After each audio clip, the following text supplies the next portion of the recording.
안녕하세요. 크리스찬 독서실입니다. 오늘은 오스왈드 챔버스의 주님은 나의 최고봉 첫 번째 시간입니다.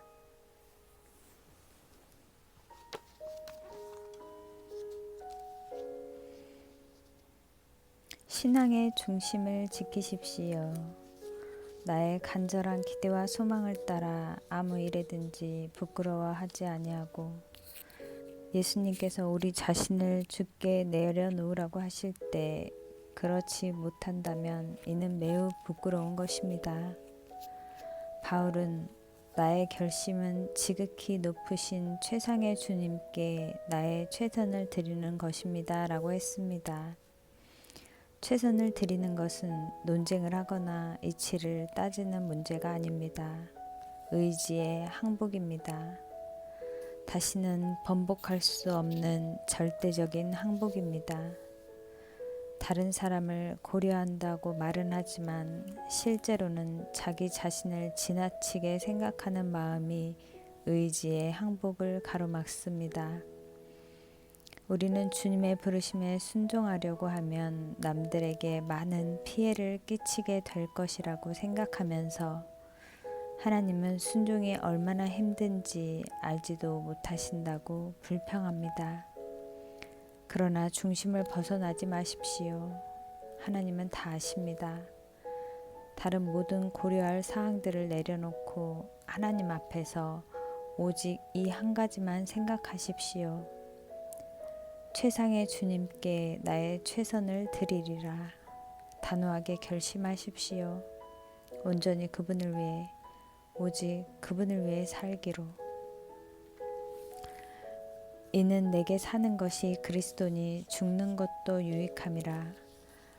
바울은 하나님이 원하시는 대로 온전히 행하기 위해 그 어떤 것도 자신을 방해하지 못하게 하겠다고 결심합니다. 하나님께서 우리를 부드럽게 다루시면 우리는 별로 주의하지 않기 때문에 하나님께서는 우리의 삶에 위기를 가져오기도 하십니다. 하나님은 우리가 최선의 것을 주께 전부 드리는 자리까지 우리를 이끄십니다. 이때 우리가 하나님께 따지기 시작하면 하나님께서는 위기를 만들어내십니다. 그러면 우리는 주를 위하든지 아니면 주를 대적하든지 결정을 내려야 합니다. 여기서 가장 큰 분기점이 시작됩니다. 만약 어디에서든 위기가 찾아오면 당신의 의지를 다시는 번복할 수 없도록 주님께 완전히 항복하십시오. 갈 바를 알지 못하고 나아가겠습니까? 아브라함처럼 갈 바를 알지 못한 채 나아간 적이 있습니까? 그때 누군가 당신에게 무슨 일을 하고 있는가라고 질문한다면 논리적으로 적절한 대답을 하지 못했을 것입니다. 그리스도인으로서 듣게 되는 곤란한 질문은 이것입니다. 뭘 하려고 합니까? 우리는 뭘 하려고 하는지 알지 못하지만 하나님은 자신이 무슨 일을 하시는지 알고 계시다는 사실을 알 뿐입니다. 하나님을 향한 마음 자세를 계속 새롭게 하십시오. 모든 면에서 하나님만 전적으로 믿고 앞으로 나아가면 당신은 주님의 놀라우신 역사를 계속 체험하게 될 것입니다. 우리는 하나님께서 다음 단계에 무엇을 하실지 전혀 알지 못합니다. 그러나 매일 아침마다 깨어서 하나님을 신뢰하는 믿음을 세워가며 앞으로 나아갑니다. 당신의 삶에 대해 염려하지 마십시오. 건강에 대해서도 염려할 필요가 없습니다. 순종하며 나아가기 전에 미리 결과를 걱정하는 마음도 버리십시오. 당신은 하나님께 다음에 무엇을 하실지 여쭤본 적이 있습니까? 주님은 결코 대답하지 않으실 것입니다. 대신 주님이 누구신지 볼 수 있도록 당신의 눈을 열어주실 것입니다. 기적을 행하시는 하나님을 믿습니까? 하나님이 하시는 어떤 일에도 전혀 놀라지 않을 만큼 주님만을 온전히 믿음으로 순복하며 나아가겠습니까? 주님께 가장 가까이 있을 때 느꼈던 그 하나님이 바로 당신이 아는 하나님이십니다. 걱정이 하나님 앞에 얼마나 무례하고 부적절한 것입니까? 우리의 삶은 언제나 하나님만 의지하는 가운데 계속적으로 앞으로 나아가는 순종이 되어야 합니다. 그러면 우리 인생은 말로 다 표현할 수 없을 만큼 보람으로 가득 찰 것이며 이는 예수님께 기쁨이 될 것입니다. 믿음에 관한 한 하나님과 우리 사이에 아무런 장애물이 없을 때까지 우리의 고정관념, 교리, 경험을 뛰어넘어 앞으로 나아가야 합니다. 구름과 흑암. 성령으로 거듭나지 못한 사람은 예수님의 가르침이 단순하다고 말합니다. 그러나 성령 세례를 받게 되면 구름과 흑암이 주님을 둘렀다는 것을 알게 됩니다. 예수 그리스도의 가르침을 가까이 대하게 되면 처음에는 마치 흑암과 같습니다. 이때 예수님의 가르침을 이해할 수 있는 유일한 방법은 우리 안에 계신 성령님의 조명을 따르는 것입니다.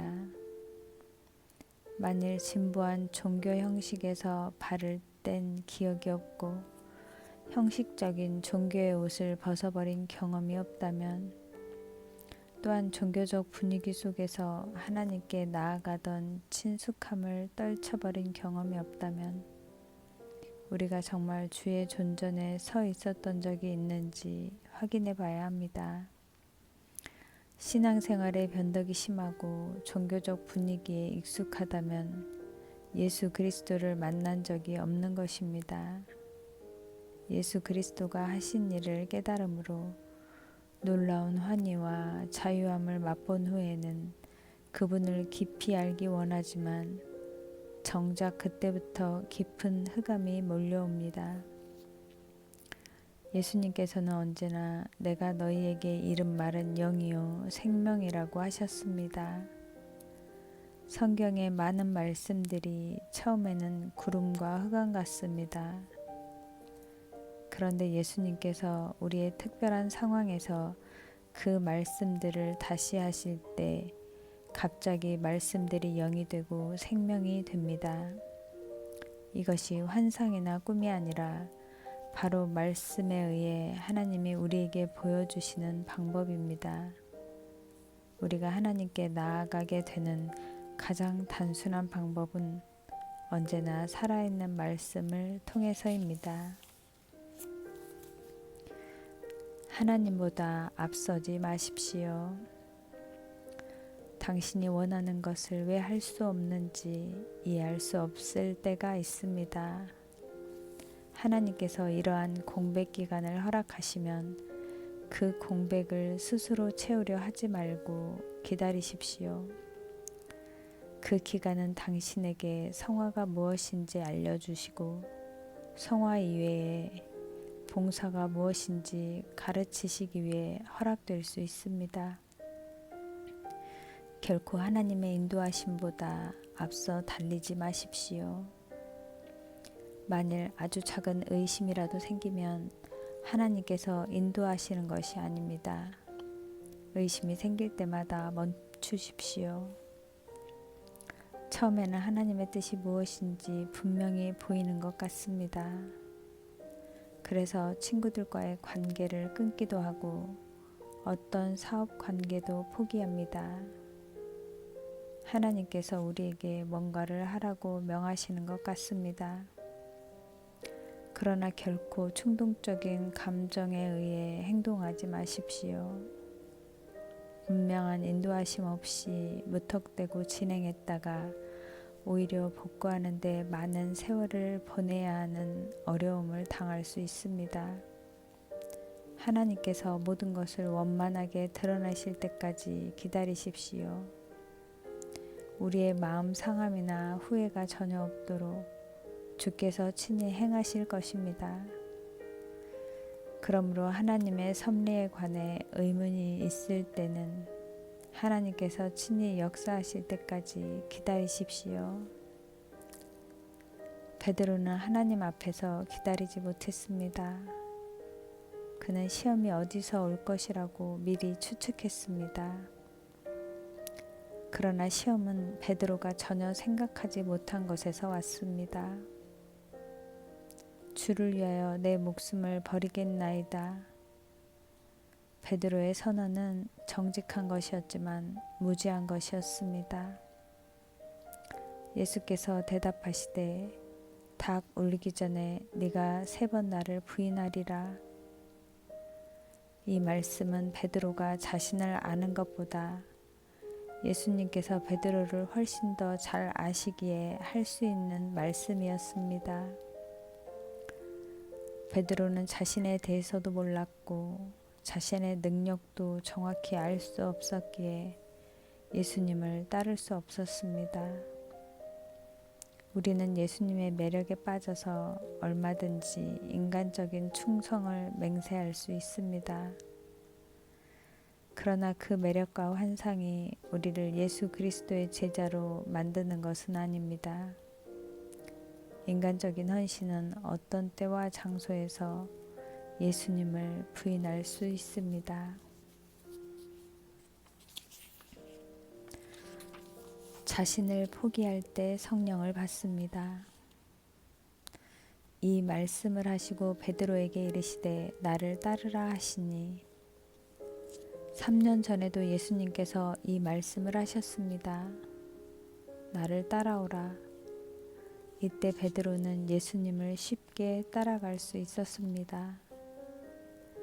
예수 그리스도의 매력이 그를 사로잡았기 때문입니다. 이때 베드로가 주를 따르는데 성령의 도움은 필요하지 않았습니다. 그 후 베드로는 예수님을 부인하게 되었고 그의 마음은 찢겨졌습니다. 그가 성령을 받은 후 예수님은 다시 말씀하십니다. 나를 따라오너라. 이제 베드로 앞에는 주 예수 그리스도 외에 아무도 보이지 않습니다. 처음 따라오라는 말씀은 신비한 의미가 담겨 있지 않은 단순한 외적 부르심이었습니다. 그러나 지금 따라오라는 말씀에는 자신의 자아를 죽여야 하는 내적 순교의 의미가 있습니다. 이 두 부르심의 사이에는 베드로가 저주 및 맹세로 예수 그리스도를 부인하는 사건이 있었습니다. 이 사건으로 베드로는 결국 자신에 대해 포기하게 되었고 자신 안에는 의지할 것이 없음을 발견했습니다. 그리고 절망 가운데서 부활하신 주로부터 능력을 받기에 합당한 상태가 되었습니다. 그들을 향하사 숨을 내쉬며 이르시되 성령을 받으라. 하나님께서 당신 안에 어떤 변화를 만드시든 결코 변화 자체를 의지하지 말고 오직 한 분 주 예수 그리스도 그리고 그분이 보내신 성령님만 의지하십시오. 우리의 모든 맹세와 결심은 결국 실패하게 됩니다. 왜냐하면 우리에게는 그것들을 수행할 만한 능력이 없기 때문입니다. 생각에 그치지 않고 실제로 우리 자신을 포기할 때 우리는 성령을 받을 수 있게 됩니다. 성령을 받으라. 이는 성령께서 외부에서 들어오신다는 뜻입니다. 성령이 우리 안에 오신 이후로 우리 인생에는 오직 한 가지 지표가 생깁니다. 바로 주 예수 그리스도입니다. 예배의 의미. 예배란 하나님께서 우리에게 주신 가장 좋은 것을 다시 하나님께 드리는 것입니다. 당신이 가진 최선의 것으로 무엇을 하겠습니까? 하나님의 축복을 받을 때마다 사랑의 선물로 하나님께 그 축복을 다시 돌려드리십시오. 하나님 앞에서 그 축복들을 세어보며 감사하고 진정한 예배로 주님께 그 축복을 들려드리십시오. 만일 자신만을 위해 하나님께서 주신 축복을 쌓아놓으면 마치 쌓아놓은 만나가 썩었듯이 그 축복은 당신을 영적으로 메마르고 썩게 만들 것입니다. 하나님께서는 당신 자신만을 위해 영적 축복들을 붙들고 있는 것을 허락하지 않으십니다. 주께서 다른 사람들에게 그 축복을 또 다른 축복으로 만드시도록 그 축복은 주님께 예배로 드려져야 합니다. 베델은 하나님과의 교제를 상징하는 반면 아이는 세상을 상징합니다. 아브라함은 그 둘 사이에 장막을 쳤습니다. 하나님을 향한 우리의 공적 활동에 대한 진정한 가치는 우리가 주님과 얼마나 깊은 개인적인 교제를 가지고 있는가 하는 것입니다. 조급함은 잘못된 것이며 누구든지 하나님을 예배할 충분한 시간이 있습니다. 하나님과의 교제가 없는 하루하루는 그 자체가 삶의 덫이 됩니다. 세상으로 인해 우리의 삶이 아무리 잡음이 많고 복잡하더라도 하나님과 친밀하고 조용한 시간을 가질 수 있도록 언제나 예배의 장막을 치십시오. 영적인 삶에는 3가지 단계, 곧 예배, 기다림, 봉사가 있는 것이 아닙니다. 우리 중에는 영적으로 개구리처럼 예배에서 기다림으로, 기다림에서 봉사로 전푸합니다. 그러나 하나님의 계획은 이 3가지가 함께하는 것입니다. 주님의 삶 속에서는 이 3가지가 언제나 함께 있었습니다. 주님은 급하지 않으셨으며 그럼에도 쉬지 않으셨습니다. 이 3가지는 훈련입니다. 한 번에 이 훈련을 다 마칠 수 없습니다. 예수님과 친밀하게 지내십시오. 이 말씀은 상대방을 꾸짖거나 놀라게 하기 위함이 아닙니다. 예수님께서 빌립을 이끌고 계신 것입니다.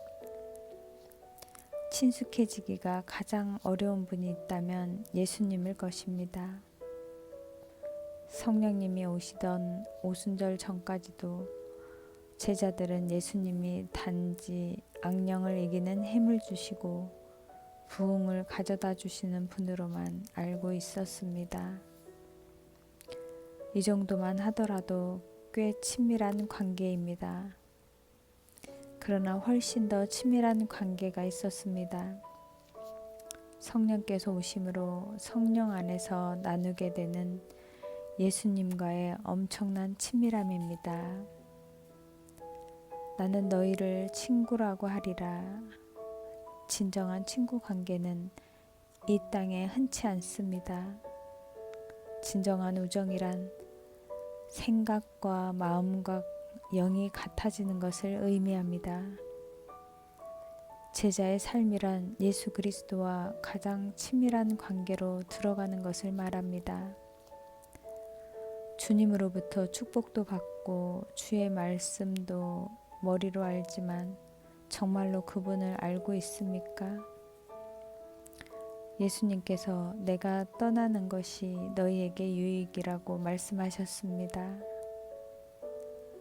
그분은 성령을 통한 관계 속에서 제자들을 이끌기를 원하셨습니다. 예수님의 기쁨은 그분의 제자가 예수님께로 한 걸음씩 더 가까이 나아가는 것입니다. 열매 맺는 삶이란 예수 그리스도와의 친밀한 관계가 외부로 나타나는 현상입니다. 예수 그리스도와 친밀한 관계를 맺으면 우리는 결코 외롭지 않습니다. 또한 누군가로부터 동정을 받을 필요도 없습니다. 비통한 마음이 전혀 없이 언제나 넘치는 삶을 살 수 있습니다. 또한 예수님과 긴밀한 관계를 갖는 사람은 자신의 이미지를 남기는 대신 예수 그리스도를 남깁니다. 그 이유는 모든 인간의 가장 깊은 곳은 오직 예수님만이 만족시킬 수 있기 때문입니다. 예수님과 친밀한 관계를 유지하는 사람에게 주님은 말로 닿을 수 없는 평강을 주십니다. 나의 희생 제물은 살아 있습니까? 하나님께서 마지막까지 우리에게 원하시는 것이 죽음의 희생이라고 생각합니까? 그렇지 않습니다. 하나님은 죽음을 통한 희생으로서 우리가 예수님께서 하신 일을 할 수 있도록 만들기 원하십니다. 곧 우리의 삶이 희생 제물이 되는 것입니다.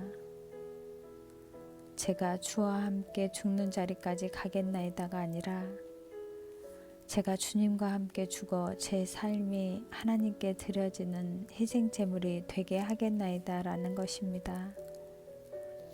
하나님이 우리에게 원하시는 것은 우리가 모든 것을 포기하는 것이라고 생각하기 쉽습니다. 그러나 하나님께서는 아브라함에게 이러한 실수를 하지 않도록 하셨습니다. 이와 같은 훈련이 우리의 삶 가운데서도 진행됩니다. 주님은 어느 곳에서도 모든 것을 버리기 위해 포기하라고 말씀하지 않으십니다. 가장 가치 있는 단 한 가지, 곧 주님과 함께하는 삶을 위해 모든 것을 포기하라는 것입니다. 이는 이러한 삶을 방해하는 모든 것을 포기하는 것을 의미합니다. 주 예수 그리스도의 죽음과 일치가 됨으로써 다른 모든 것들을 포기하면 우리는 하나님과의 바른 관계 속에서 우리의 삶을 주님께 산 제사로 드리게 됩니다. 죽음을 위해 당신의 삶을 주께 드리는 것은 아무 가치가 없습니다. 하나님이 원하시는 것은 당신의 산 제사입니다. 예수님을 통해 구원받고 거룩하게 된 당신의 모든 능력을 하나님께서 사용하게 하십시오.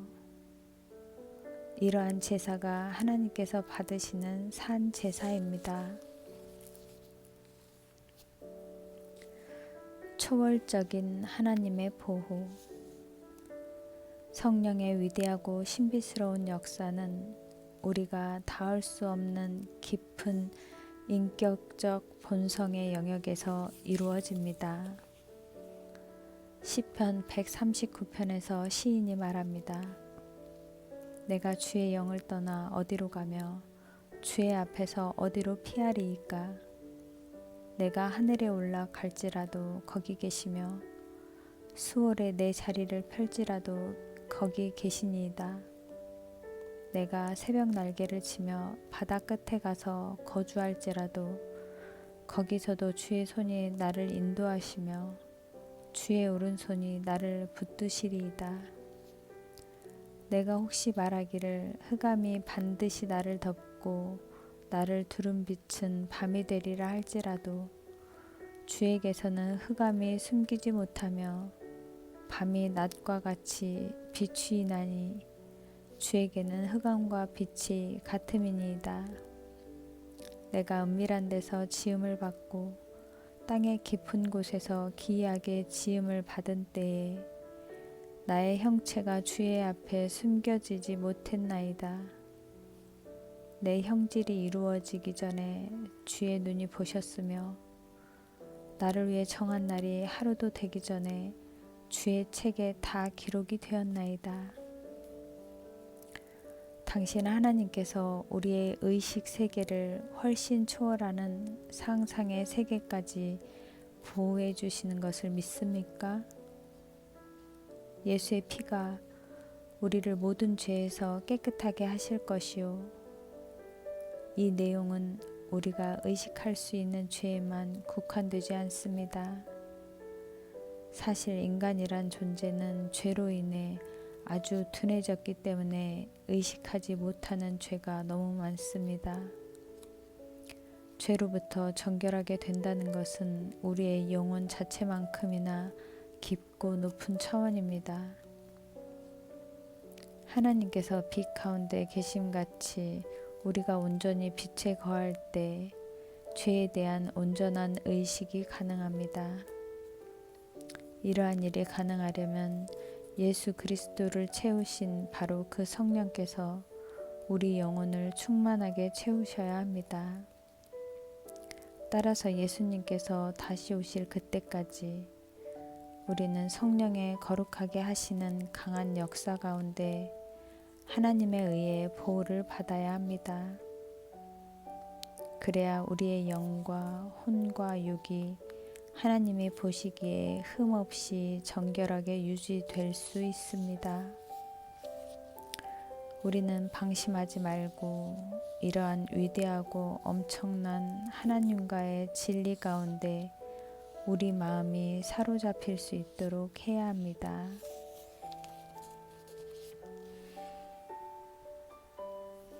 열린 시야.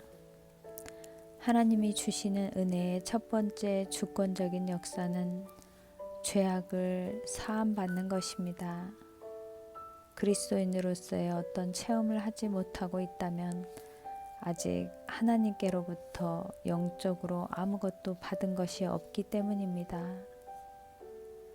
구원을 받았다는 유일한 증거는 그가 예수 그리스도께 죄사함을 받았다는 사실입니다. 하나님을 섬기는 자로서 우리의 역할은 사람들의 눈을 뜨게 하여 그들로 어둠에서 빛으로 돌아서게 하는 것입니다.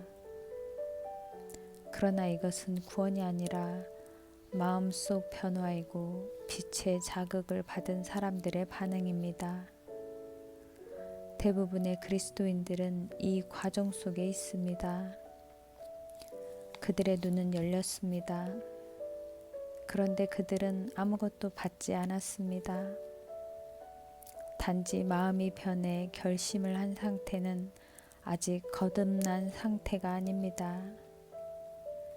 이 부분이 오늘날 우리의 가르침에서 무시되는 요소입니다. 사람이 거듭나는 것은 자신이 결단했기 때문이 아니라 전능하신 하나님께로부터 뭔가를 선물로 받았기 때문입니다. 사람들은 맹세를 하고 결심을 하지만 이것이 곧 구원은 아닙니다. 구원이란 우리가 어떤 곳까지 이끌려 그곳에서 주 예수 그리스도의 권세로 인해 하나님께로부터 죄사함 받는 것입니다. 은혜의 두 번째 위대한 역사는 거룩하게 된 자 가운데 임하는 기업입니다. 거듭난 영혼은 성화 과정에서 마음과 뜻을 다해 자신에 대한 권리를 주께 양도합니다. 나아가 다른 사람을 향한 하나님의 관심에 철저하게 자신을 일치시키게 됩니다. 나의 순종이 다른 사람을 희생시킵니까? 하나님께 순종하려고 하면 우리에게도 희생이 요구되지만 동시에 다른 사람도 우리 때문에 희생을 치르게 됩니다. 바로 이 부분에서 긴장이 발생합니다. 주님을 깊게 사랑하면 그분을 향한 순종은 그렇게 어려운 것이 아닙니다. 오히려 기쁨입니다. 그러나 그분을 사랑하지 않는 사람에게 순종이란 희생일 뿐입니다. 우리가 하나님께 순종하면 반드시 다른 사람의 계획에 차질을 가져옵니다. 따라서 그들은 이렇게 빈정됩니다. 이것이 기독교란 말이지? 우리는 이때 이 고통을 피할 수도 있습니다. 그러나 하나님께 순종하려면 이러한 고통을 피해서는 안 됩니다. 오히려 그 희생이 지불되도록 그냥 두어야 합니다. 인간적인 교만은 자신의 입장을 고수하려고 안간힘을 씁니다. 나는 절대로 어느 누구에게도 아무 피해를 주지 않을 생각이야. 하나님보다 다른 사람을 생각한다면 오직 하나님께 불순종하는 길밖에 없습니다. 우리는 주님과의 관계보다 다른 그 어떤 관계를 더 고려해서는 안 됩니다. 영적 침체는 아무에게도 영향을 주지 않고 모든 것을 스스로 하려고 할 때 찾아옵니다. 그러나 우리는 그렇게 할 수 없습니다. 우리는 하나님의 전 우주적인 목적과 너무나 깊게 관련되어 있기 때문에 우리가 하나님께 순종하는 순간에 당장 다른 사람들이 영향을 받게 됩니다. 당신은 자존심이 상하더라도 충성스럽게 주님께 충성하겠습니까? 아니면 다른 사람에게 피해를 주지 않겠다는 생각으로 다른 길을 택하겠습니까? 우리는 하나님께 불순종하는 것을 택할 수 있습니다. 그러나 불순종을 택할 경우 우리는 잠깐 그 불편한 상황을 피할 수는 있어도 하나님께는 근심덩어리가 될 것입니다. 그러나 하나님께 순종하면 우리의 순종으로 인해 마음에 부담을 느끼는 사람들을 주님께서 친히 돌보실 것입니다. 주님께 순종함으로 인해 발생될 결과들에 대해 주님께 이런저런 요구를 하지 마십시오. 주님과만 홀로 서기. 예수님께서 언제나 우리에게 모든 사건을 설명해 주시는 것은 아닙니다. 우리가 이해할 수 있을 때 설명하십니다. 그때까지의 삶은 비유입니다. 하나님께서는 우리 자신의 영혼에 대해 상세하게 토로하도록 만드십니다. 이 과정은 너무나 느려서 하나님의 목적을 추구하는 사람으로 변화될 때까지 우리의 평생이 걸리기도 합니다. 우리가 하나님께 쓰임받는 유일한 비결은 우리 성품의 못나고 연약한 부분들을 하나님께서 만지시도록 하는 것입니다. 우리는 자신에 대해 얼마나 무지합니까? 다른 사람의 질투와 게으름과 교만을 보면서도 자신의 질투와 게으름과 교만은 깨닫지 못합니다. 예수님께서는 은혜의 역사를 베푸시기 전에 우리 안에 자리 잡은 잘못된 성품들을 보여주십니다. 우리 중 몇 명이나 용기 있게 자신을 들여다보겠습니까? 자신을 이해하고 있다는 헛된 생각을 버리십시오. 이것은 우리가 끝까지 버리지 못하는 생각입니다. 우리를 정확하게 이해하시는 분은 오직 하나님이십니다. 우리의 영적 삶에서 가장 큰 저주는 기만입니다. 하나님의 불꽃 같은 눈앞에서 우리가 어떤 존재인지를 안다면 나는 아무 쓸모없는 인간이다라는 말조차 못할 것입니다. 자신은 그러한 말조차 할 수 없는 형편이기 때문입니다.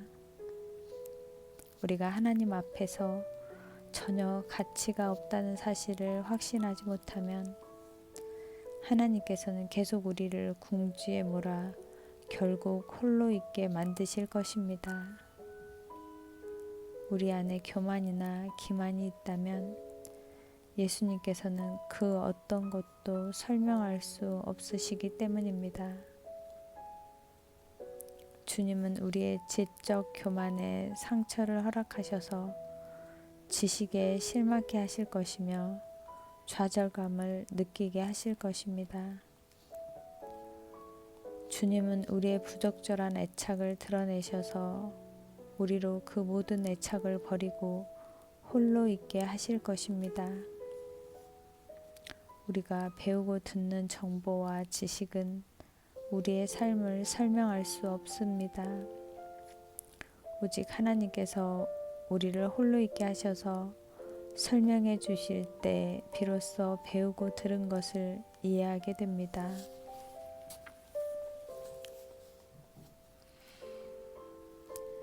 주님께서 나를 홀로 다루실 때, 하나님께서 우리를 홀로 있게 하실 때, 가령 우리가 병이나 너무나 슬픈 일, 유혹이나 실망, 환난, 시련, 깨어진 관계나 새로운 관계 등으로 홀로 있게 될 때, 우리는 너무나 당황스러워서 아무 질문조차 할 수 없게 됩니다.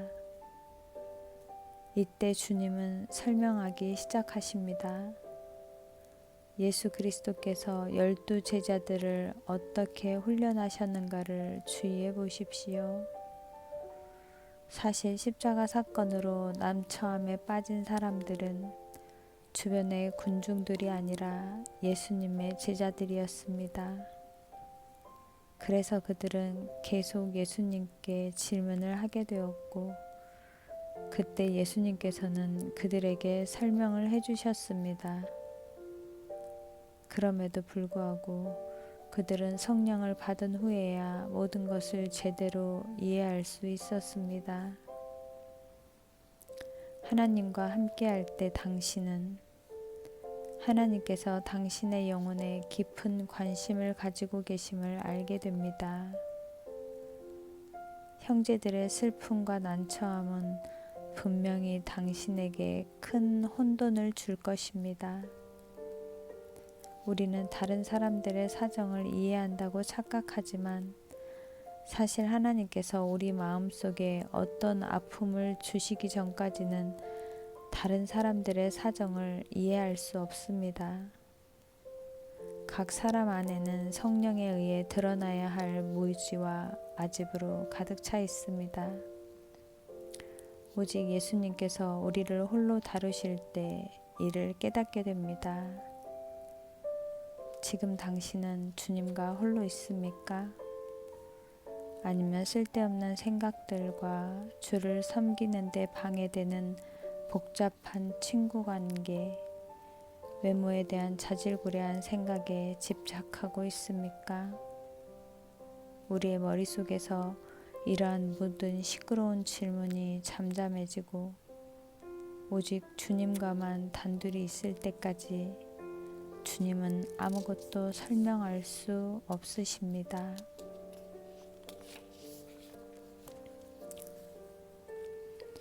하나님의 부르심을 듣는 귀. 하나님께서는 이사야를 직접 부르지 않으셨습니다. 오히려 이사야가 하나님의 음성을 들었습니다. 누가 우리를 위해 갈고, 하나님의 부르심은 어떤 특정한 사람이 아니라 모든 사람들을 위한 것입니다. 내가 하나님의 부르심을 듣거나 못 듣는 것은 내 귀의 상태에 달린 것입니다. 무엇을 듣게 될지는 자신의 성향에 좌우됩니다. 청함을 받은 자는 많되 택함을 입은 자는 적으니라. 오직 소수의 사람만이 택함받는 자임을 입증합니다.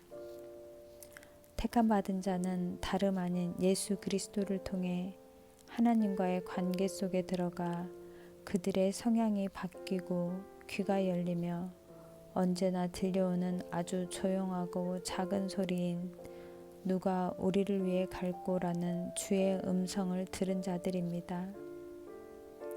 하나님께서는 한 사람을 따로 불러 너 지금 가라고 말씀하지 않으십니다. 하나님은 이사야에게 어떤 강압적인 요구를 하지 않으셨습니다. 이사야는 하나님 앞에 있었으며 주의 부르심을 들었고 자신의 자유로운 의식 속에서 내가 여기 있나이다. 나를 보내소서라고 말했습니다. 하나님께서 우리에게 따로 찾아와 강요하거나 부탁할 것이라는 생각을 버리십시오. 주께서 제자들을 부르실 때도 그들이 거부할 수 없도록 강요하신 적이 없습니다. 따라오라는 조용하지만 적극적인 주의 음성은 오직 매 순간 깨어있는 영혼에게만 들렸던 음성입니다. 우리가 성령을 통해 하나님을 가까이 뵙는다면 우리도 이사야가 들었던 아주 작은 하나님의 음성을 듣게 될 것입니다. 그때 우리도 완전한 자유함 가운데 내가 여기 있습니다. 나를 보내주소서라고 말하게 될 것입니다. 당신에게는 당신의 무덤이 있습니까? 그 누구도 옛사람이 죽는 무덤을 지나지 않으면 온전한 거룩의 체험에 들어가지 못합니다. 죽음의 위기가 없다면 거룩은 단지 환상일 뿐입니다. 그러므로 반드시 무덤이 있어야 합니다. 이 무덤만이 부활로 이어집니다. 그것은 주 예수 그리스도의 생명으로 나아가는 부활입니다. 부활 생명을 흔들 수 있는 것은 아무것도 없습니다. 이 생명은 오직 한 가지 목표, 곧 주님을 증거하기 위해 그분과 하나가 됩니다. 진실로 죽음의 마지막 날들을 보낸 적이 있습니까? 감상이 아니라 진정으로 마지막 죽음을 체험했습니까? 당신은 자신의 장례식에 참석하거나 흥분 가운데 죽을 수 없습니다. 죽음이란 당신의 존재가 멈추는 것을 의미합니다. 열심과 간절함으로 그리스도인이 되려는 자세를 멈추어야 한다는 하나님의 음성에 동의합니까? 우리는 묘지를 스쳐 지나가지만 죽음으로 가는 것만은 언제나 거부합니다. 죽는 것은 노력한다고 되는 것이 아닙니다.